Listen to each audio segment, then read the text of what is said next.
तो उधर कराची के इलाके कोरंगी में गैस की किल्लत के बायस परेशान शहरी सरापा एहतजाज बन गए। गैस ना होने की वजह से ना तो सहरी कर सकते हैं और ना ही इफ्तारी बना सकते हैं। इस वक्त बोल न्यूज़ के नुमाइंदे खुरम गुलजार एक खातून के साथ मौजूद हैं। मजीद तफसीलात खुरम से जानते हैं। खुरम, बताइए क्या कहना है खातून का। इस वक्त मैं मौजूद हूँ करंगी में, जहाँ जो शहरी हैं वो शदीद ज़हनी अज़ियत से दो चार हैं। ना ही उनको सहरी में गैस फराहम की जा रही है, ना ही इफ्तार के टाइम पे गैस मुहैया की जा रही है। हुकूमत की जानिब से टाइम शेड्यूल तो जारी किया गया कि सहरी के औकात में और इफ्तार के औकात में गैस फराहम की जाएगी, लेकिन इस तरह से जो है उनको गैस नहीं मिल रही कि वो अपनी इफ्तारी या सहरी का बंदोबस्त कर सकें। अम्मा हमारे साथ मौजूद हैं। अम्मा, क्या मामला है गैस के लिए? भाई गैस बिल्कुल भी नहीं आता। लोग बगैर सहरी के रोज़े रखते हैं। छोटे छोटे बच्चे रोज़े रख रहे हैं, तो ये देखो किस तरह रखें। लोग मशीनें ही लगाएंगे, क्या करें। मशीनें फट जाती हैं, लोग मर जाते हैं।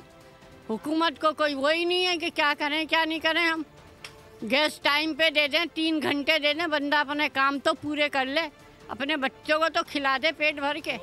3 बजे गैस का इन्होंने शेड्यूल बना के दिया कि 3 बजे गैस आएगी।